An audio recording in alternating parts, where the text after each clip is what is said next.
Everyone, welcome to our class.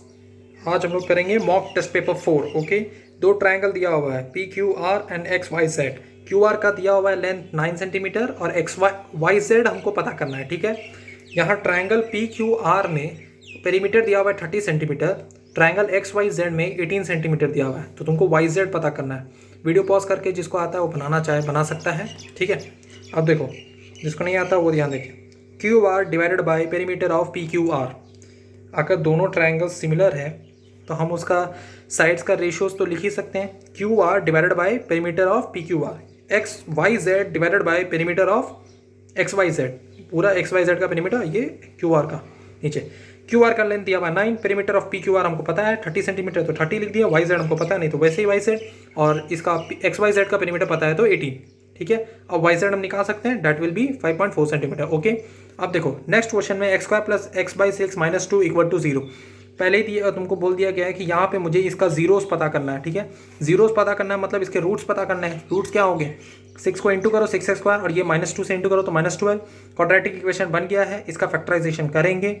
12 into 6 72, LCM करो 9x minus 8x, तो x का value आया 4/3, दूसरा आया -3/2। ओके, हमारे सामने एक क्वेश्चन दिया हुआ है, एक सर्कल है, उसके बाहर सर्कल इंस्क्राइब्ड में है, मतलब अंदर क्वाड्रिलेटरल के अंदर में है। ठीक है ना, तो यहाँ देखो ये जो ए डी सी बी दिया हुआ है ना, तो मैंने सोचा कि ये दो टेंजेंट होगा ए डी और ये ए बी, तो ये 135 होगा तो ये भी 135 होगा, तो ये हो जाता रॉन्ग कंसेप्ट, इसलिए मैंने इसको काटा। इसका कारण है, देखो इसका एक ही चीज़ हो सकता है कि यहाँ पे अगर अंदर में है और इसका सेंट्रल एंगल 135 है ना, इसके ऑपोजिटली जो है वो वर्टिकली ऑपोजिट एंगल्स है, तो इन दोनों का सम मिलके 180 डिग्री होना चाहिए। ठीक है, और ये हो जाएगा तुम्हारा 135 plus X equals to 180, that is X equals to 45 degree. Okay, तो यहाँ पर जो दिया हम लोगों ने A D equals to B C कर दिया था, वो बिल्कुल भी गलत होता। क्यों? क्योंकि अगर ऐसे करते हो तो ये 135 ये 135, ठीक है, फिर ये 135 तो ये भी 135, तो इस तरीके से हमने लिख दिया था, और पूरा 360 से माइनस करना पड़ता 3 इंटू 135 ऐसे करते। लेकिन तुम यहाँ देखो 3 इंटू 135 बड़ा हो जा रहा है, 360 छोटा हो जा रहा है, तो ऐसे कोई वैलिड है? तो ये वैलिड ही नहीं होता, ये इनवैलिड होता है। इस तरीके से सम बनता ही नहीं है। ठीक है, इसलिए ये गलत हुआ। और जबकि हमारा सही अप्रोच होता है, इस एंगल प्लस ये एंगल को सम करेंगे तो 180 डिग्री होता है। उसका एक्स पता चल जाएगा, इसको एक्स मान लो, क्योंकि हमको यहाँ पे बी ओ सी निकालना था। ठीक है, चौथा नंबर क्वेश्चन।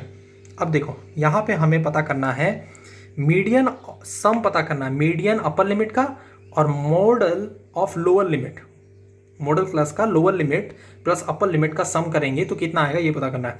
हमारे सामने डेटा ऐसे दिया हुआ था। ठीक है, फ्रीक्वेंसी दिया हुआ है, क्यूमुलेटिव फ्रीक्वेंसी हमको आता है कैसे निकालना है। 15 है तो 15 रखेंगे। अब इस 15 को 13 से प्लस करो तो 28 होगा, 28 को 10 से प्लस करो तो 38 होगा, 38 को 8 से प्लस करो तो 46 होगा, 46 प्लस 9 55, 55 प्लस 5 60। तो ये फुल फ्रीक्वेंसी को ऐड करोगे तो 60 होगा। अब देखो जब तुम n/2 करके देखो, मॉडल क्लास में जब तुम n/2 करोगे तो तुम्हारा कितना आया 30, तो तुमको सिर्फ 30 से जस्ट आगे देखना है, 30 से जस्ट आगे। क्यूमुलेटिव फ्रीक्वेंसी में 30 से जस्ट आगे कौन है? 28 है, 28 के बाद 38 है, 38 के बाद 46 है, तो इसको कंसिडर नहीं करेंगे, 38 को करेंगे। और 38 जो है कितने रेंज में आ रहा है? 160 से 165 के रेंज में आ रहा है, तो हम इसको लिख देंगे 160 से 165 रेंज। अब हमारा अपर लिमिट तो हो जाएगा 165 and our lower limit is 115। ठीक है, और इन दोनों का प्लस करेंगे तो आएगा 315। ओके, अब देखो अब हमारे सामने नेक्स्ट क्वेश्चन दिया हुआ है 5th number. Let's say triangle के अंदर में सर्कल दिया हुआ है। अब देखो ये जब सर्कल दिया हुआ है तुम्हारे सामने पहला प्रूव करना है A B plus C Q equals to A C plus B Q. ठीक है, सबसे पहले तो ये ट्रायंगल के अंदर में सर्कल है, तो कुछ कुछ चीज़ सिमिलर होंगे, जैसे ये ए पी और ए आर बराबर होगा, क्योंकि एक पॉइंट से दो टेंजेंट निकलता है तो वो दोनों टेंजेंट इक्वल होगा। So A P equals to A R हुआ, तो उसी तरह B P equals to B Q, C Q equals to C R, ये तीनों चीज़ होगा, सेटिस्फाई हो गया। अब देखो A B plus C Q plus A C plus B Q दिया हुआ था, हमने क्या किया LHS लिखा A B plus C Q. ठीक है, अब इस ए बी, इस पूरे ए बी को A P plus P B ऐसे लिख सकते हैं, A P plus P B, C Q को वैसे लिख दिया। अब देखो ये जो पी बी है, ये जो पी बी है ये किसके बराबर है? बी क्यू के, तो पी बी की जगह हमने लिखा बी क्यू, और ये बी क्यू और सी क्यू, ये बी क्यू और ये सी क्यू पूरा मिलकर कितना होगा? B C. सो यहाँ पे आया था ए पी की जगह हमने क्या लिखा? ए आर लिखा, तो A R plus B C, ये आ गया LHS। अब हम RHS लिखेंगे A C plus B Q. ठीक है, ए आर, ए सी की जगह हम लिखने ए आर, और बी क्यू को लिखा हमने तोड़कर, ए सी को हमने तोड़कर लिखा है A R plus R C, A R plus C R हो गया। अब बी क्यू को वैसे ही C R plus B Q. अब देखो सी आर ये है अगर ये सी आर है तो इसको हम सी क्यू में बोल सकते हैं, तो हम यहाँ पे वही कर रहे हैं, सी आर की जगह लिख देंगे सी क्यू, तो C Q plus B Q is B C, तो A R plus B C आ गया और एल एच एस में भी A R plus B C, hence proved. अब हमारे सेकंड प्रूफ करना है, area of triangle A B C जो है half perimeter of triangle A B C into R, ऐसे बोल रहा है। तो हम खुद इस डायग्राम को देख सकते हैं कि हमको अगर area of triangle A B C लिखना है तो पेरीमीटर कैसे होगा, उससे अच्छा हम क्यों ना इसको छोटे छोटे ट्राइंगल्स में तोड़ लें। इसको एक छोटा ट्राइंगल बना दिया, फिर यहाँ से डॉट डॉट करके करो, तो यहाँ पे तुम देखोगे 3 ट्राइंगल तुम्हारे सामने बनेगा, ओ बी सी, ओ ए सी और ओ ए बी, 3 ट्राइंगल बनेगा। और इन तीनों का हाइट देखो क्या है, यहाँ से यहाँ तक हाइट है आर, क्योंकि रेडियस है, इनमें भी हाइट जो आएगा इसका आर रेडियस होगा, इसका भी आर रेडियस होगा आर, इसका बेस ए बी, इसका बेस बी सी, इसका बेस ए सी। ठीक है, वही चीज़ हम लोगों ने यहाँ पर अभी किया है। In triangle O B C half R into B C, triangle O A C half R into A C, triangle O A B half R A. अब जब होगा तो area of triangle equals to क्या होता है, सबका area of triangle, सबका area को हम प्लस कर देंगे, हाफ इंटू एरिया इंटू इतना, सब छोटा छोटा 3 ट्राइंगल का एरिया को प्लस करोगे तो बड़ा ट्राइंगल का एरिया तो निकल ही जाएगा, वही किया हमने। ठीक है, हाफ आर, अब सब में से आर कॉमन निकाल लिया, A B plus B C plus C A B, क्या है A B plus B C plus C A B, इस perimeter of triangle A B C, तो वही हो गया। अब नेक्स्ट क्वेश्चन, यहाँ पे हमारे सामने दिया हुआ है क्लास, यहाँ दिया हुआ था फ्रीक्वेंसी, यहाँ दिया हुआ है एक्साई, यहाँ दिया हुआ है यू आई और यहाँ दिया हुआ है एफ आई इंटू यू आई। देखो ये दोनों चीज़ नहीं दिया हुआ था, यहाँ पे सिर्फ हमको फ्रीक्वेंसी तक दिया हुआ था। तो हम एक्साई कैसे निकालते हैं, एक्साई निकालने का अच्छा तरीका है, इसका अपर लिमिट 5 और इसका लोअर, इसका रेंज, इन दोनों का रेंज देखो, डिफरेंस क्या है इन दोनों के, इन दोनों को प्लस करो, एक 5 प्लस 15, ठीक है। तो 5 प्लस 15 क्या होगा 20, और 20 डिवाइडेड बाई 2 इज 10, क्योंकि ये मिड वैल्यू होता है। 15 प्लस 25 इज, प्लस करो 40, तो इसका डिवाइडेड बाई 2 20। उसी तरीके से 25 plus 35 60, 60 divided by 2 is 30, 35 plus 45 is 80, 80 plus divided by 2 40। ठीक है, अब देखो यहाँ पे 1 2 3, ऊपर से 1 2 3, तो ये बीच का पॉइंट जो आया ए आया, उसको बोलेंगे हम 40, ए इक्वल्स टू 40। अब जब ये जो हाइट है, ये क्या बोला, एच जो है विड्थ है, ठीक है, 5 और 15 के बीच में डिफरेंस क्या है 10 का, तो H equals to 10। New I equals to क्या लिखा हमने, X I minus A divided by H. X I कौन है 10 है, ए कौन है 40 है, so 10 minus 40 is minus 30, minus 30 divided by 10, H जो 10 है तो क्या होगा -3। उसी तरीके से, उसी तरह नेक्स्ट फॉर्मूला -2 फिर -1, ऐसे करते करते लिखेंगे। जो हमारा फ्रीक्वेंसी है उसको प्लस कर देंगे, जो आएगा 86। अब जो यू आई आया है उसको हम मल्टीप्लाई करेंगे एफ आई के साथ, तो 6 into -3 that is -18, 10 into -2 that is -20, 16 into -16 हो जाएगा, ऐसे करके 0, ऐसे करते इन सब का प्लस करने पे ये आ जाएंगे 7। ठीक है, ये जो मेथड से हम बना रहे हैं इसको बोलते हैं स्टेप डेविएशन मेथड। हमें बोला गया था कि इसे स्टेप डेविएशन मेथड से बनाइए। तो हम यहाँ पे A equals to 40, H equals to 10, sigma F I जिसको बोलते हैं हम 86। सो हम इसका मीन कैसे पता करेंगे, इसका मीन पता करने के लिए ए प्लस एच ब्रैकेट में H into sigma F I into you I divided by sigma F आई। ठीक है, 40 प्लस कर्ली ब्रैकेट में 10 इंटू 70 जिस दिया हुआ है, यहाँ विड्थ है 10, यहाँ 7 है, एफ आई इंटू यू आई था ना, तो 7 और सिग्मा एफ आई हमको दिया था 86। कुल मिला के टोटल सॉल्व करेंगे तो 40.81 आ जाएगा। अब 7 नंबर क्वेश्चन, 7 नंबर क्वेश्चन में 2 ट्रायंगल दिए हुए हैं। दोनों ट्रायंगल को सबसे पहले तो हमको बोला गया था कि सिमिलर प्रूव कीजिए और उसके बाद उसका रेशियोस लिखिए साइड्स का। तो ये बहुत आसान था क्योंकि यहाँ पे 2 ही ट्रायंगल है, ए डी बी और ए सी ई।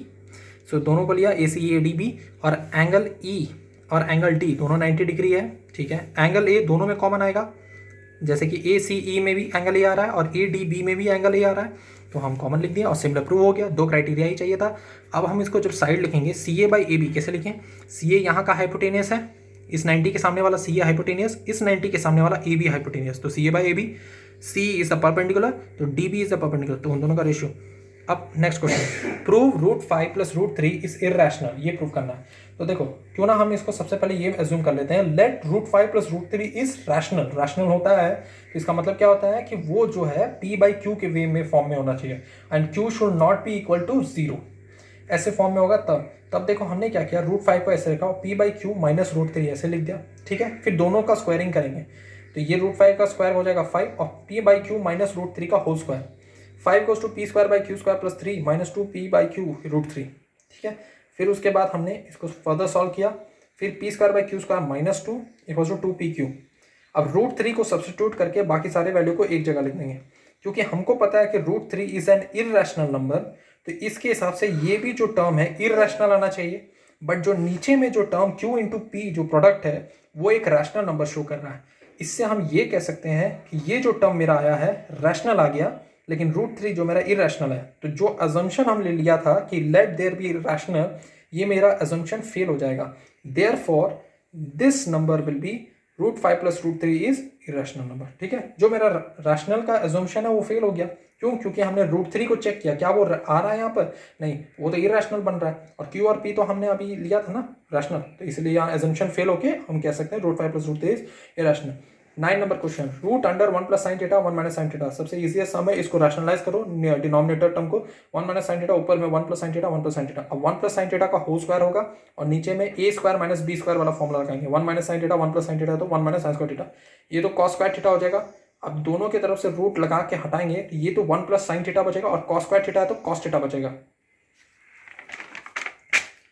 यही हुआ 1 + sin θ। अब उसको हम बाइफरकेट कर देंगे 1/cos θ + sin θ cos θ, तो अब आ जाएगा sec θ + tan θ। ठीक है, अब देखो हमें बोला गया था एक क्वेश्चन में, ये सूरज का घर है, ये अनुज का घर है, दोनों के बीच का डिस्टेंस दिया हुआ था 100 मीटर। ठीक है, अब ये एक कुतुब मीनार टावर था। बोला गया था सूरज का घर का जो हाइट है वो 100 मीटर है। मुझे इस कुतुब मीनार टावर का हाइट पता करना है। यहाँ से एलिवेशन दिया गया था 45 डिग्री, यहाँ से एलिवेशन दिया गया था 30 डिग्री। इन दोनों के बीच का डिस्टेंस दिया हुआ है सूरज और अनुज के घर के बीच का 100 मीटर। अब मुझे इस हाइट को कैसे पता करेंगे? क्योंकि मुझे ये 100 मीटर दिया हुआ है तो मुझे इसका नहीं दिखना है, मुझे ए बी का लेंथ पता करना चाहिए। तो हम tan 45 = AB/BG किए, BG को हमने x माना था तो AB आ गया x। tan 30 का एलिवेशन से हम AB बाई पूरा BF करेंगे तो x/x + 100 हो जाएगा और यहाँ पे 1/√3, तो x का वैल्यू आ गया 100 / 0.732। ठीक है, फिर हमको जब x का वैल्यू आ गया, यहाँ पे जो x है वो AB भी मेरा x है और पूरा h पता करना है, तो हमको x + 150 लिखना पड़ेगा क्योंकि इसका हाइट GD जो है, अच्छा GD का हाइट दिया हुआ था 150 मीटर, तो यहाँ GD जो था ना वो 150 मीटर था। ठीक है, तो अब हमने h = x + 150 किया तो कितना आया 286.61 metre. Okay, I hope you like the video, please do like and subscribe. Thank you very much.